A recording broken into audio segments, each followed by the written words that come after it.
L'avocat général de Taïwan met en garde contre une éventuelle invasion de son pays par la Chine et appelle les démocraties du monde à soutenir sa nation insulaire.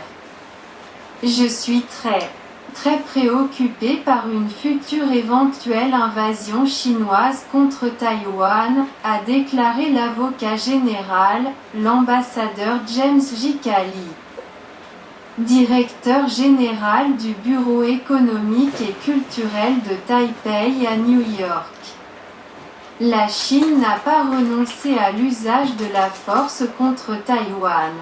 L'ambassadeur Lee, dans une interview exclusive avec Fox News, a décrit les efforts internationaux et nationaux pour renforcer les défenses de Taïwan face à l'agression chinoise croissante.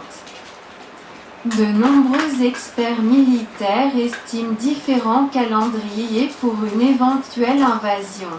Mais je crois que la paix ne peut être maintenue que par la force, a déclaré Lee.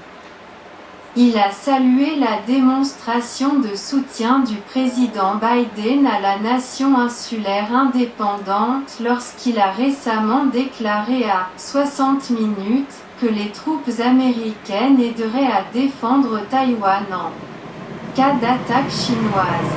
Les responsables de la Maison-Blanche ont déclaré que la déclaration du président faisait partie d'une politique d'ambiguïté stratégique qui vise à déséquilibrer Pékin. Bien que la politique américaine d'une Chine reste en place, cela met en évidence la détermination des États-Unis à sauvegarder la démocratie. Cela envoie également un message clair à Pékin qu'une stratégie d'ambiguïté bascule vers la clarté en réponse à l'intimidation chinoise contre Taïwan, a déclaré Lee. L'Ukraine nous aura dit que la dissuasion est essentielle. La guerre préventive est très essentielle. Notre véritable succès ne mesurera finalement pas si nous pouvons gagner une guerre contre Taïwan, mais si nous pouvons en empêcher une. Les Américains doivent savoir que l'avenir démocratique de Taïwan concerne l'avenir du monde libre. L'agression chinoise contre Taïwan disloquerait toute la région.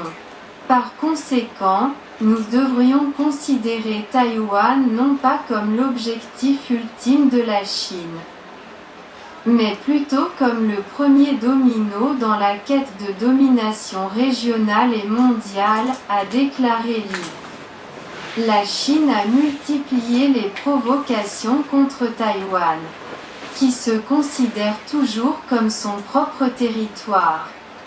Les récents exercices militaires à grande échelle au large des côtes taïwanaises et les avions de combat continus qui violent les zones de défense du pays sont des exemples des fanfaronnades de Pékin. Seulement environ 90 miles séparent les deux pays entre le détroit de Taïwan, qui est à peu près à la même distance entre Cuba et la Floride. La Chine renouvelle les menaces et les condamnations après que les États-Unis ont annoncé des négociations commerciales officielles avec Taïwan.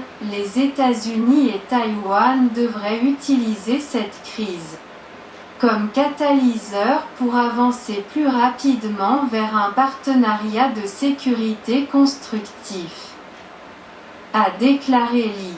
Lorsque vous faites face à un si grand géant ennemi de l'autre côté, nous espérons que ces pays épris de liberté et de paix pourront s'unir et apporter leur soutien à Taïwan.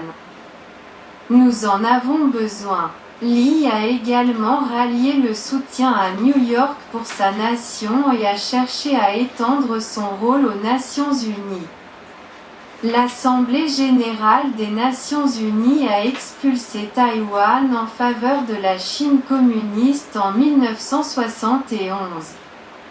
Les observateurs disent que la belligérance de Pékin n'a fait que se retourner contre lui et a fait de la défense de Taïwan une priorité absolue pour les États-Unis. L'ambassadeur Li a déclaré que les actions de la Chine ont également renforcé la détermination du peuple taïwanais. La mesure d'approche agressive et coercitive chinoise ne fait que renforcer la volonté de notre peuple de sauvegarder notre démocratie et notre liberté, a-t-il déclaré. Alors que Taïwan fera tout ce qui est en son pouvoir pour désamorcer la tension, nous n'abandonnerons jamais notre liberté.